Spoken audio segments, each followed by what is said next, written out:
Hello बच्चों, नमस्कार। आज की कक्षा में हम चर्चा करेंगे प्रकाश संश्लेषण के बारे में। प्रकाश संश्लेषण के बारे में जानने से पहले हम कुछ सामान्य बातें चर्चा करते हैं। बच्चों, जो भोजन हम ग्रहण करते हैं जैसे अनाज हो गए, दालें, सब्जियां, फल आदि, यह हमें कहाँ से प्राप्त होते हैं? तो बच्चों, यह भोजन हमें पेड़ पौधों से प्राप्त होता है। बच्चों, क्या आपको पता है पेड़ पौधे अपना भोजन कहाँ से प्राप्त करते हैं? बच्चों, जो पेड़ पौधे होते हैं वह अपना भोजन स्वयं बनाते हैं और इसी प्रक्रिया को प्रकाश संश्लेषण कहते हैं। आओ इसे आगे जानते हैं। प्रकाश संश्लेषण वह प्रक्रिया है जिसमें स्वपोषी यानी हरे पेड़ पौधे सूर्य के प्रकाश व क्लोरोफिल की उपस्थिति में पानी और कार्बन डाइऑक्साइड से कार्बोहाइड्रेट ग्लूकोज बनाते हैं। यह कार्बोहाइड्रेट पौधों में ऊर्जा प्रदान करने में प्रयुक्त होता है।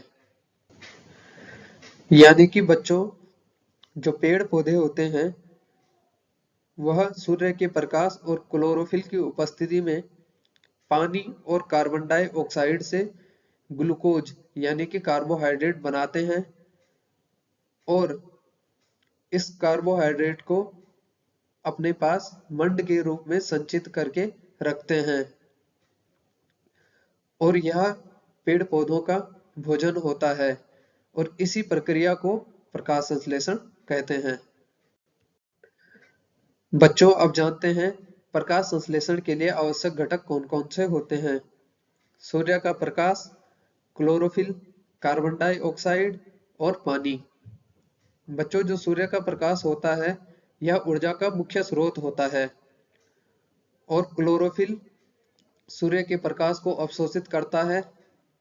यह हरे रंग का वर्णक होता है। कार्बन डाइऑक्साइड पौधों को हवा के द्वारा मिलती है जो रंध्रों के द्वारा अवशोषित की जाती है। बच्चों, जो ये रंध्र होते हैं ये पत्तियों में छोटे छोटे छेद होते हैं जिनके द्वारा कार्बन डाइऑक्साइड ग्रहण की जाती है।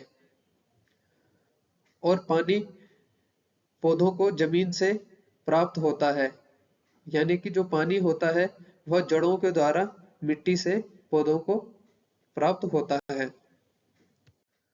बच्चों, अब प्रकाश संश्लेषण को इस चित्र के माध्यम से जानते हैं।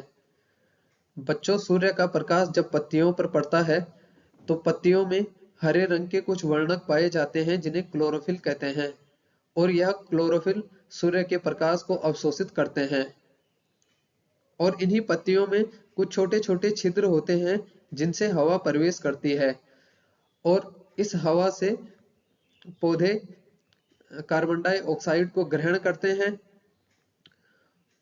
और साथ ही साथ पौधे अपनी जड़ों के द्वारा जमीन से पानी को अवशोषित करते हैं और अपना भोजन बनाते हैं। बच्चों, जो कार्बन डाइऑक्साइड होता है यह पौधों में कार्बोहाइड्रेट यानी कि शर्करा को बनाता है और जो पानी इन्होंने जड़ों द्वारा अवशोषित किया यह टूटकर ऑक्सीजन को बनाता है जिसे हम प्राणवायु के रूप में लेते हैं। बच्चों, अब प्रकाश संश्लेषण की समीकरण को देखते हैं। बच्चों, जो प्रकाश संश्लेषण की प्रक्रिया होती है इसमें एक ग्लूकोज कार्बोहाइड्रेट के अणु बनाने के लिए पौधे को 6 कार्बन डाइऑक्साइड तथा 6 पानी के अणुओं की आवश्यकता होती है क्लोरोफिल व सूर्य के प्रकाश की उपस्थिति में। इससे 6 कार्बन डाइऑक्साइड के अणु तथा 6 पानी के अणु मिलकर एक ग्लूकोज तथा 6 ऑक्सीजन के अणु बनाते हैं। बच्चों, अब हम जानते हैं आखिरकार प्रकाश संश्लेषण का इतना महत्व क्यों है। बच्चों, जो पौधे होते हैं वह अपना भोजन स्वयं बनाते हैं और दूसरे जीवों को भी भोजन प्रदान करते हैं, यानी कि पौधे प्रकाश संश्लेषण के द्वारा स्वयं अपना भोजन बनाते हैं और दूसरे जीवों को भी भोजन प्रदान करते हैं।